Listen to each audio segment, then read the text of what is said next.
Hello, Mo. How's it going? Hi, Sandra. How are you? I'm good. How are you? Good, good, good.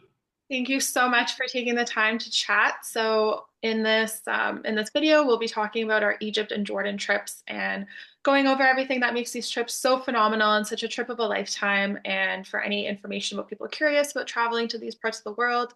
So, let's start with you. An introduction about yourself, your experience, your company, how we're working together. Sure. Well, my name is Mohammed Al Lafay. My short name is Mo. Everybody calls me Mo. My company is called Travel Trails Tours. We started Travel Trails Tours in 2010, so we're nearly 15 years now. Um, my background experience with tourism and with traveling, I've been a tour leader for a British company running adventure trips I'm old, back in 1997. Uh, till 2000, and then became regional manager for the British company, and then over the years another company, the Canadian company. I'm very experienced with the small group adventures, the local community based. This is my passion. This is what I try to do. Is I use the travel as a force of good. How it can change people's perspective about the countries and the cultures they're traveling in, learning about new cultures. It's a give and take between both. So from the local community to the travelers, from the travelers to the local community. Um, and we think about that. We are a social enterprise more than just a travel company. Uh, we think about people, planet, and profit. So we think about how we operate our trips in a good way for the planet, for the people, for the local communities. At the end, we are an enterprise. We are looking for achieving our goals and keeping in business and bringing more customers and more travelers into our country to experience and to see more. We work with Origin Travel. We were very passionate about it, and we are lucky to work with Origin Travel, where we share the same beliefs. And this is how we started our role together. Is our main goal is to get people to see the countries they are traveling in another way, with another perspective, gets connected with the local community, gets to see the must-see highlights, the major highlights of the country, but not only seeing the highlights, but immersing into the country itself, understanding about the culture, the religion, the people, how people are living, perspective of the history, the heritage, how it affected the food, how it affected the people culture, how it affected the local life. Through different experiences, we built in with the major highlights like having meals with local families, like traveling in small groups, like the Fluka cruise, for example, in Egypt, visiting a local family in the West Bank in Luxor and having dinner with them, visiting a local family in the Nopian Islands in Aswan and having dinner with them. And it's not only about the food experience, but also sharing the family with the life experience, opportunity to talk and chat. When we have small groups, we have the opportunity to do that. The locals and the local community is very welcoming and sit and talk and understand about your life, and we give you about our life as well. Same happens in Jordan. Both Egypt and Jordan have amazing local life, amazing heritage, amazing experience, despite being close to each other, totally different than each other. And no one is better to tell you about this except the locals themselves. So starting from the guide, who we select the guides in a way where we want them locals. We want them with a huge experience in the country, experience in running small groups, which is like a family group trip, where they get connected with every one of you in a different way. You know them very well. By the end of day two, you feel like you are a family together. You know a lot, and you share a lot of memories together, and you respect about the trip, and they build that into your trip. They understand about you, your personality, what you're looking for, your interest in traveling, and they started building all these extra activities and extra things into your tour. So it becomes a special trip. It's not only a normal trip that you run as per your itinerary that is printed, but it brings life into it. Yeah, so actually, I don't think you know this, but fun fact, a couple of weekends ago, I went camping. We did like a little reunion trip with the group that I had in November because everyone's Oh, friends. yeah. How Yep. was it? Yeah. Oh my gosh, it was so good. It was like we have this connection through the Egypt trip that was just so magical, and everyone had such a good time. So it was really nice to see everybody again, like less than a year later. So really, really good. And fun fact about our relationship is you started working with Britt, who, for anyone who doesn't know, is the founder of OT many, many years ago. And when we started working together, when I took over the company, this was the first international trip that I ran as the owner of Origin Travels. And really cool fact is your itinerary, you nailed it like the first round. I remember you like sent it to me. I was like, wow, this is exactly what like an Origin Travels trip to Egypt needs to look like. And it was perfect. So really, really great. Yeah. So why don't we talk about the safety of Egypt and Jordan, which is obviously a big topic. It was huge for us running our first trip together as well when everything happened in October of 2023 that everyone is well aware about. At the same time, with the visa change for Canadians in Egypt, we get mostly people from North America. So North American perspective that I've been telling you and that everybody watching this probably knows is that it's dangerous. It's close to countries that are dangerous, that have conflict, which is all valid concerns and valid reasons. There is conflict in regions nearby. But let's talk about the places that we travel to on these trips and the importance of tourism and supporting these places and how you determine whether a trip is safe to run and what your procedures are in that. Okay. Well, um, the history of the conflict in the Middle East has been there for a long time. It's a conflict that I grew up with, and and I've been in the field of traveling for so long, and it has been happening all the time. We as a company have the due diligence of reviewing our safety procedures every day. I'm not talking every month. I'm not talking every year. It's every day. It's our main responsibility is to run safe trips. And I mean, safe trips here is not only about the conflict, but also the safe trips with selecting the right accommodation, with selecting the right modes of transport, with selecting the right places to go to. So it's from the tiny details to the big details. It's our first responsibility and priority. At the moment, I know that the conflict has been happening. I know that people are seeing it in the news. We follow first our government and our authorities' directions. We are a country that we are a country dependent on tourism, and if anything happen that is not following the safety procedure, it will hit the news everywhere, and it will affect the country very bad. So our government is very careful as well with the travel advices of what to do and what not to do, and whether it's safe to travel or not. At the moment, our government is advising it's safe to travel. Whether in Egypt, same is happening in Jordan as well. We have, as a company, we have a lot of trips because October is a high period as well in Egypt. We have a lot of trips on ground at the moment. We have, as we speak, I have 12 tours running in various places in the country in Egypt. Some are now in Cairo, some are in Luxor, and some are in Aswan. And most of them actually are small groups and family trips. So we have at least out of the 12 trips, there is 6 or 7 family trips. And the family trips mean that they are families with their kids are traveling. If they did not feel it's safe at the moment, they would have canceled the trips and have gone. And we, if we don't feel it's safe enough, we would have canceled the trips, refunded them, and arranged their way back home. So it's at the moment it's totally safe to travel. We do not have any issues internally in Egypt or in Jordan, both of them.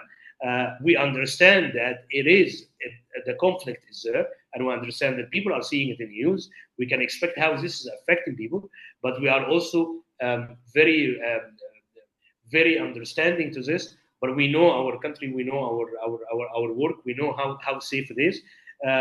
We have been operating in situations that were more difficult than this. And we have made choices before in our history to stop trips and to cancel trips. So our aim is not only to operate trips, but to operate safe trips. We will not operate unless it's safe. I think it's totally safe at the moment to travel. We monitor the situation every day through our government channels, through our tourism police.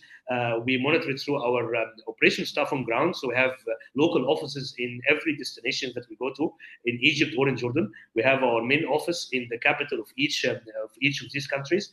We are in connection 24/7 with our staff on ground to monitor the situation every day. Plus monitoring the situation with the news and with governmental offices and with the authorities.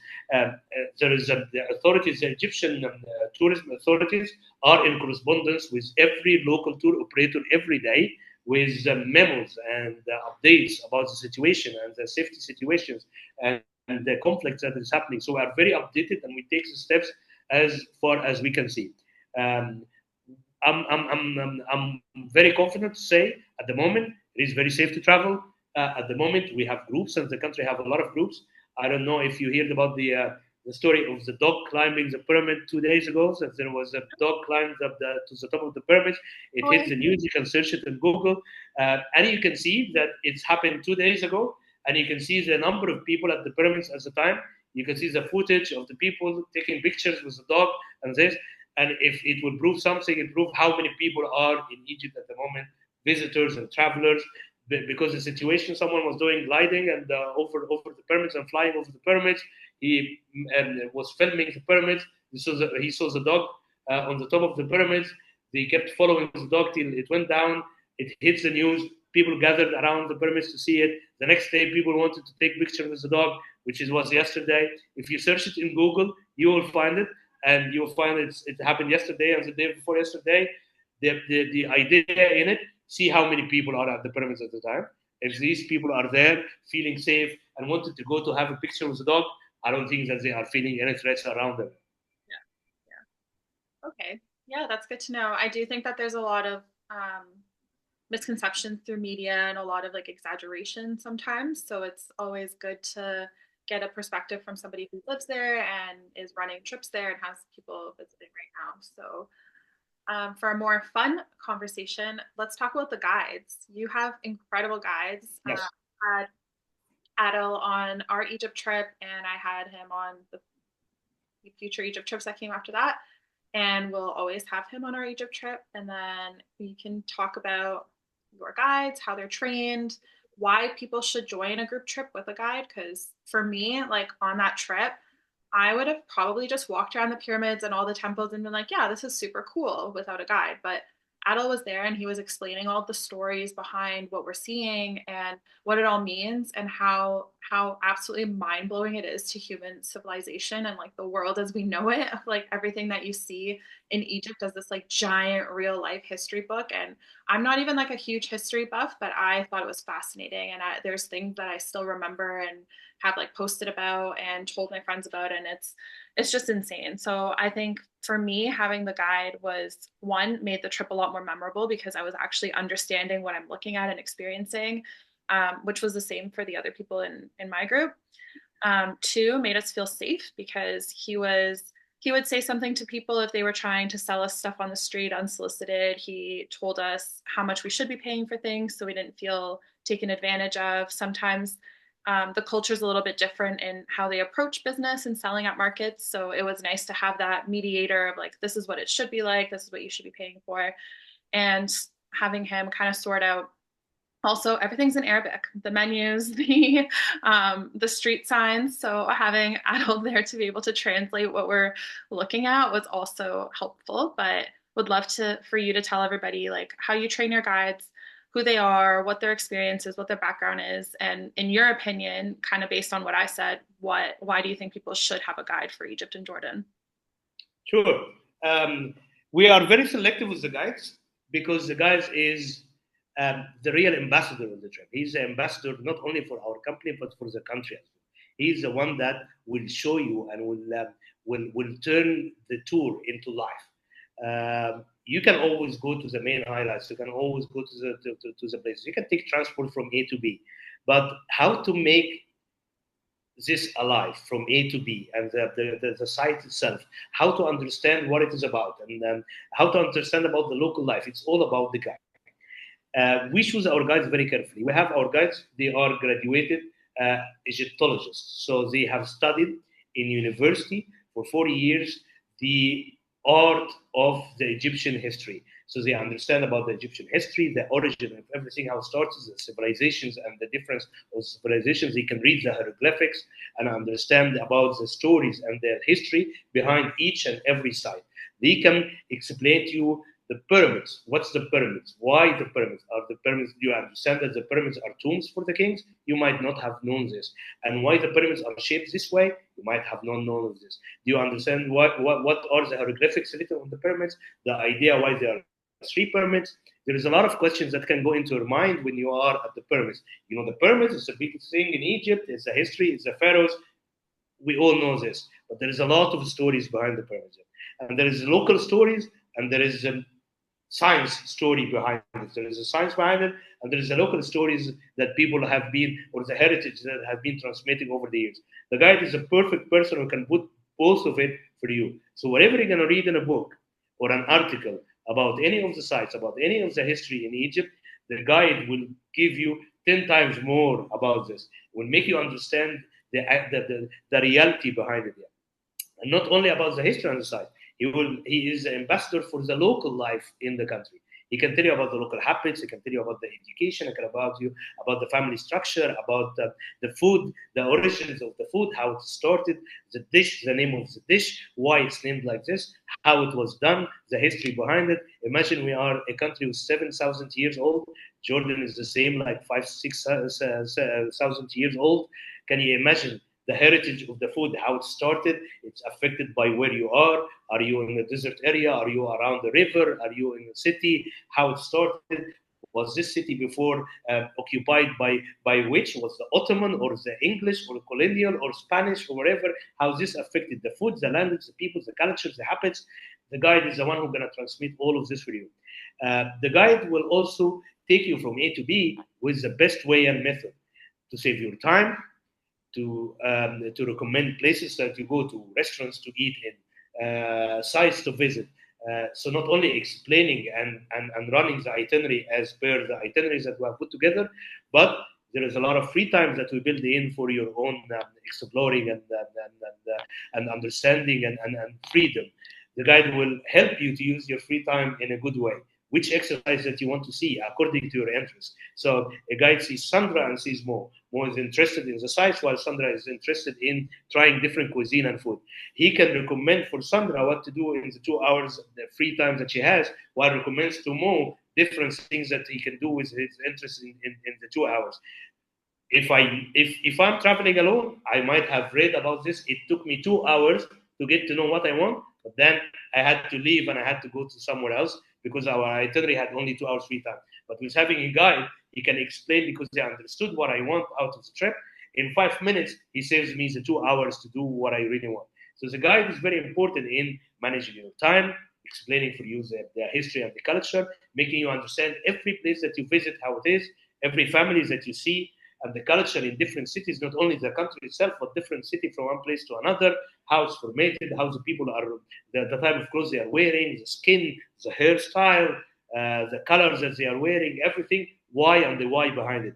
So without the guide, the why behind it becomes very difficult. Everything that you see have a reason behind it. Why is the people dressed like this? Why is they are eating like this? What type of food? What type of buildings that they are living in? Everything have a why behind it. Imagine you see all of this, but you don't know the origin of it. And we are origin travel, so you need to know the origin behind everything that you see. And the guide is the one who carries all this information alive and can tell you about it. You can read the books about it as much as possible, but then the books doesn't have it all. You can search the internet to find all the information you need. There's a lot of time you are wasting it, and you don't know if the sources are right or wrong. But the guide is the one who can transmit this all for you. This is, correct me if I'm wrong, but I think this is also very uniquely Egyptian because guides in other countries are trained on the country, but guides in Egypt have to be trained in Egyptology, which is Yes. very And in different. Jordan as well. There are local guys that they train on the history of Jordan as well, so they can be able to explain to you better as a city, for example, as a site, what it is, how it's formatted, which year it was built in, what's the tombs, what's the theater for, what's the town, how it was done. Not only Petra, but Jarash, for example, the Roman city. the Karak Castle, for example, which is the Crusader Castle. So in a country that has a heritage, a big heritage like Egypt or Jordan, so the governments have a control on this, and the guys need to understand and study about the history and have a degree in it, so they can give the right information to that. And we doesn't only have guides that are perfect in that, but we train them our way also in how to lead a trip, not only from the historical side, but also how to have the customer service, how to understand about people needs, how to arrange different activities, how to offer optional activities and fields of people free time, how to give them information, how to solve problems, how to make sure that the rooms in the hotels are the correct rooms that we have booked for you, how to make sure that every problem that you may face, they find a solution for before even it happens. You are not wasting your time in dealing with the hotel reception or dealing with the bus driver or dealing with the taxi driver to explain to them where to go or dealing in a restaurant where you want to order something or the food didn't come the same way how you want it or with the same order how you have a guide that can solve all of this without you having to think about it or waste your time, precious time that you have in a trip that you paid money for it and it's your dream to be on the trip. Every hour means a lot for you. You don't want to waste it finding something or solving a problem. Yeah. That's true. And Adil, like the amount of knowledge he has about Egypt is just absolutely mind blowing. And he was so good at figuring out very quickly what every person's interests were in the group, Yeah. which is also, I think, a benefit of being in a small group because you get a much more personalized experience. So every time we were having a conversation with him or we were visiting somewhere, he was able to dilute the information and target it to everything that everybody was interested in. Like my interests Yeah. were very different than the two boys on the trip who had a lot of background knowledge about Egypt and the history. So they were interested in like deep diving into the things that they didn't see in the books or they didn't see online and that they wanted to pick his brain about. Where I was interested in like the things that they don't write in history books and like the scandals of ancient Egypt and all of that kind of stuff. Yeah. And he knew about all of that too. So he was able to take Yeah. all of our conversations and tell us about everything that every person was interested in. So that was, I think, really, really made the experience and makes the experience. But another hot topic of what people ask me about is the accommodations. So let's talk about how we chose the accommodations because they were fantastic and make and are a big part of the trip. You want to come back, spend your evening in a comfortable place. We also strive to book places that are locally owned so that we are keeping the money in the local community, which is important to me. And I like to choose accommodations that are meaningful and add and have character and add something to the trip. So I think we really hit the mark on both Egypt and Jordan. So let's talk about that. Yes.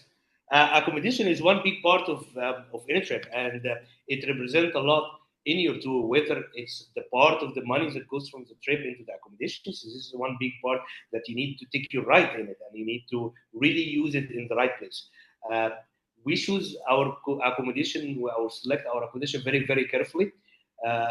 With Origin Travel, uh, the base of the accommodation is to be clean, central, have all the facilities that you need to have a comfortable accommodation and a night's sleep to prepare you because you have to spend all the day exploring. You need a nice place to go in, have a clean shower, have a clean toilet, have a nice bed to sleep in, have AC accommodation because of the hot weather, have everything that you need while it is central, meaningful, have a character, represent the country, and easy to find and easy to visit sites from and locally owned so the money stays in the local community and supports the local communities as we have explained how our company whether our company as a local operator of travel tours or origin travel looks into the travel as a force of good. So we do a lot of researches on our accommodation.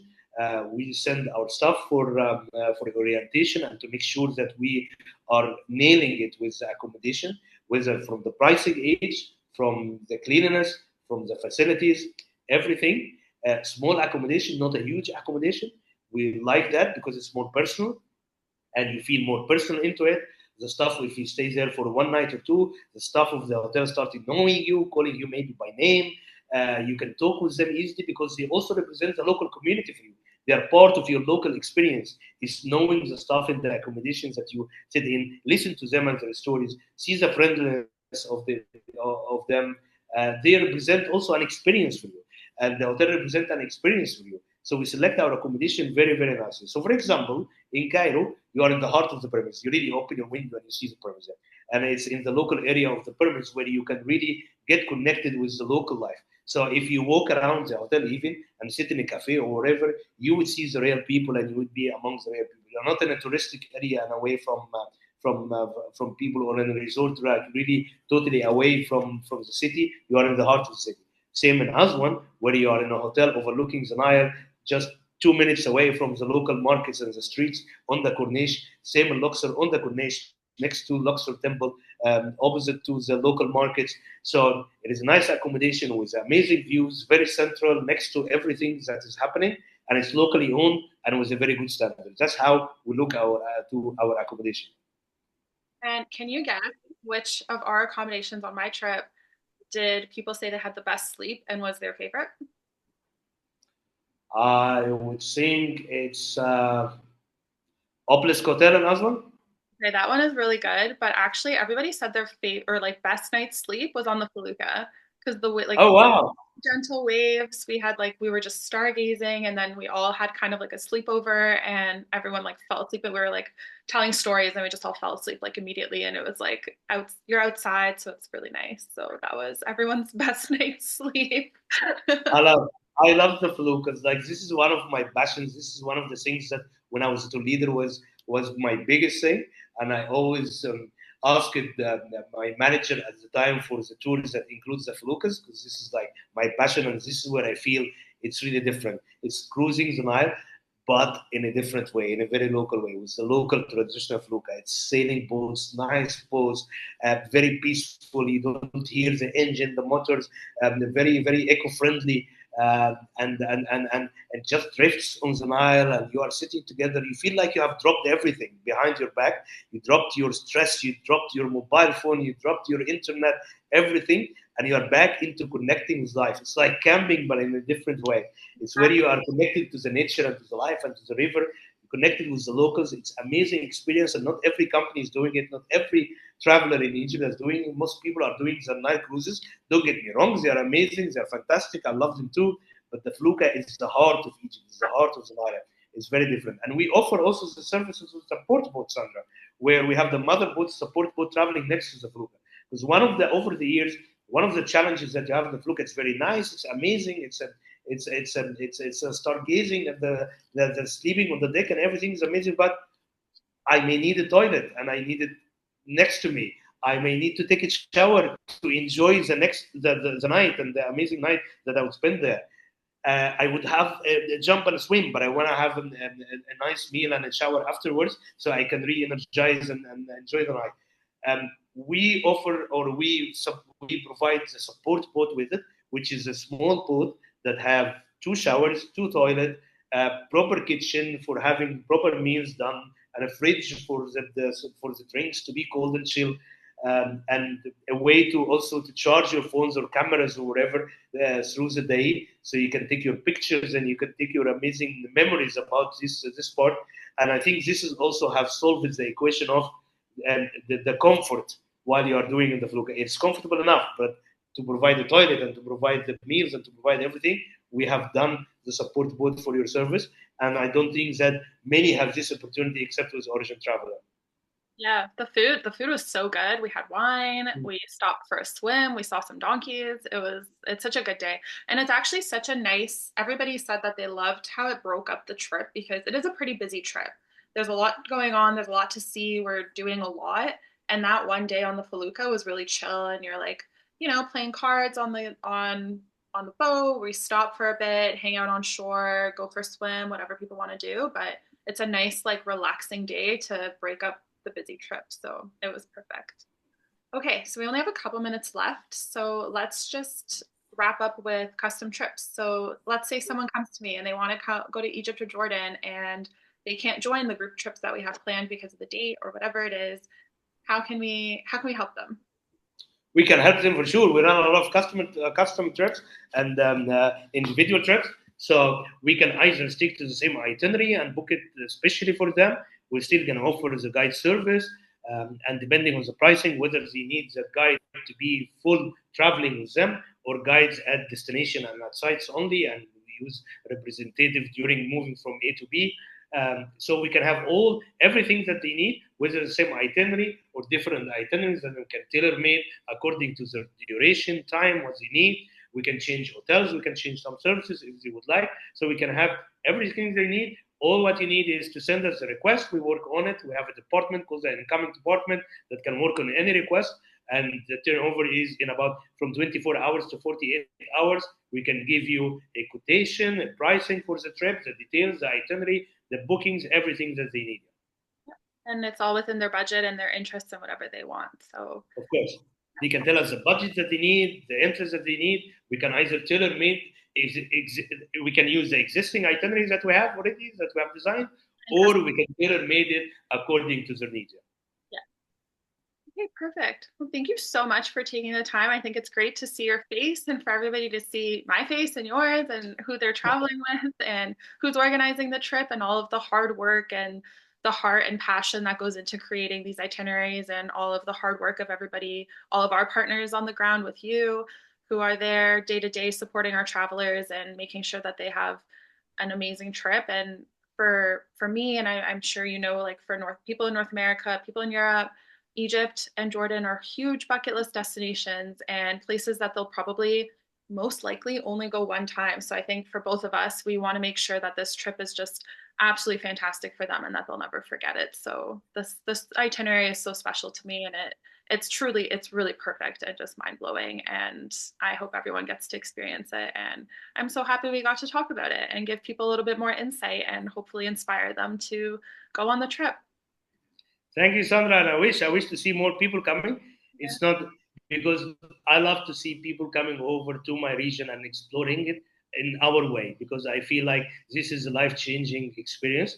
The itineraries that we have put together, whether for Egypt and Jordan, is a life changing experience for everyone who's gonna do it and be on it. I'm really hoping to see more coming and we change more lives. Me too. Okay. Thank you so much. We'll talk soon. Thank you, Sandra. Good to see you. See you. Bye. Bye bye. Bye.